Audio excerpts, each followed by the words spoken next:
Hi again everybody, welcome back again di Bitcoin Update. So, just a quick update. Kita nggak terlalu banyak pembahasan karena hari ini memang pergerakan market sedikit banyak ditentukan oleh uncertainty yang diciptakan dari Credit Suisse. Kemudian ada data PPI juga, dan yang udah langsung kita update aja kali ya dari segi price action.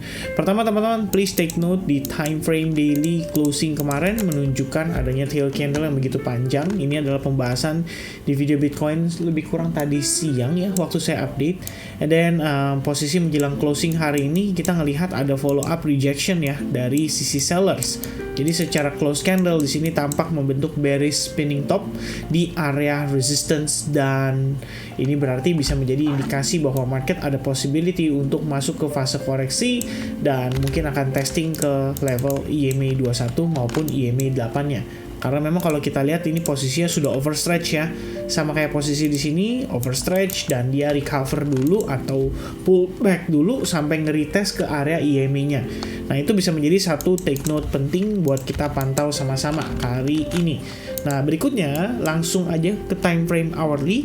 Jadi seperti pembahasan mungkin yang sebelumnya ya, kita sempat take note bahwa di sini terlihat ada sebuah kondisi. Wait a minute. Wow, ini ada update ternyata ya. Jadi saya belum ngecek nih teman-teman. Ternyata ada update ya. Oke, I'm gonna just give smile here ya guys ya. Nah, ini adalah inverse V formation ya, baru aja terjadi. Lebih kurangnya tadi pagi ya, jadi kemarin pagi sih.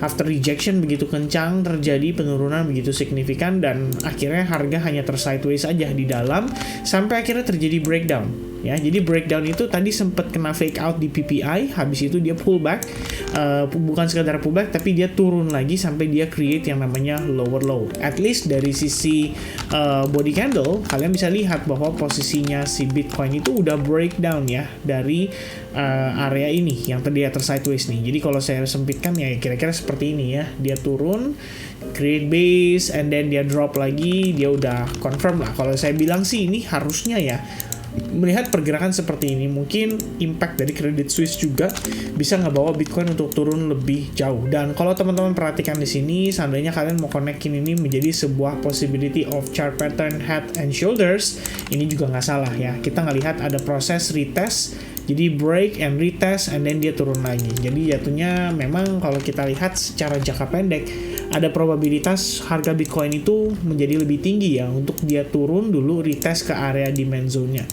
Oke, dan demand zone-nya itu ada di kisaran range $22.000 lebih kurangnya.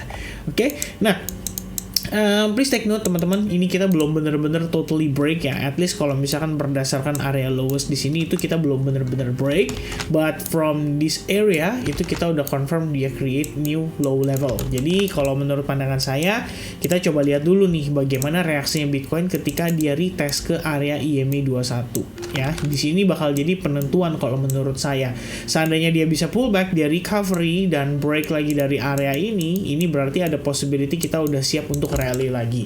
Tapi kalau misalkan Bitcoin di sini terkonfirmasi dan rejection kembali terjadi penurunan, maka kita bisa antisipasi harga untuk turun paling tidak untuk menguji kisaran area $22.000. Karena kalau misalnya kita lihat di time frame 1 jam ya, ini juga terdapat ya kita bisa bilang kayak semacam gap atau FEG lah ya, atau biasa disebut dengan imbalance area, dan ya menurut saya ini lumayan ya. Jadi kalau misalkan dia memang drop dulu ya mungkin dia akan ke fill dulu minimal separuh lah, atau bila perlu sampai ke kisaran level $22.000. Ya, itu menjadi satu concern yang kita perlu pantau dan kita perlu perhatikan sama-sama. Dan for case saat ini ya itu aja yang saya lihat ya. Jadi dari segi momentum udah kelihatan sudah mulai ada pelemahan dari sisi buyers ya. Buyers sudah melemah. Memang kalau kita lihat dari sisi sellersnya juga ya melemah sih, nggak sesignifikan yang pertama gitu ya. Tapi balik lagi, wajar aja karena memang di level tersebut terdapat support, dan support ini kelihatannya cukup bertahan ya so far selama pergerakan hampir 24 jam terakhir. Alright, so itu dia teman-teman, just a quick update. You need to pay attention for possibility untuk correction yang tadi kita sempat mention, di mana ada possibility untuk regular flat atau misalkan expanded flat ya. Dan ini artinya ngelihat di daily juga dia kena reject dari 25.200, ya ini mungkin bisa menjadi pertanda ya bahwa koreksi akan terjadi terlebih dahulu.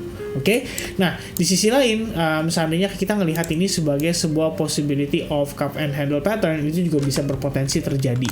Jadi untuk saat ini ya kita pokoknya bukan wait and see ya, mungkin lebih tepatnya wait and react ya. Jadi kita ngelihat dulu mana nih sekiranya yang dianggap sama Bitcoin itu ya mungkin lebih dominan ya, dalam artian bull or the bear gitu. Seandainya teman-teman komunikasi lagi, seandainya teman-teman konekin ini menjadi sebuah falling wedge pattern, ya tetap ya in the end we need to see the break ya kan. Kalau see the break, you get a pullback, corrective pullback, ini menjadi opportunity untuk kita entry. Meanwhile kalau dia drop ke bawah ya, which is dia istilahnya breakdown and then dia proses retest, ini malah jadi opportunity singkat untuk ngelakuin short. Alright, jadi simple aja sih kalau saya teman-teman ya. Yang penting kita ngelihat dulu untuk posisi saat ini mana yang lebih dominan gitu ya. Yang udah pasti adalah secara struktur memang ini masih bullish until this area got broken, baru kita masuk ke fase bearish untuk short term. Alright, so hopefully it clears. Just a very quick update. As I promised ya, karena memang nggak terlalu banyak pergerakan hari ini, kita ngelihatnya bergeraknya cuma sideways doang ya. Hopefully besok kita bisa mendapatkan movement atau activity supaya kita bisa lanjutkan lagi untuk proses tradingnya. I think that's it from me. Thank you very much and I'll see you guys again in the next update. God bless everyone. Cheers, bye bye.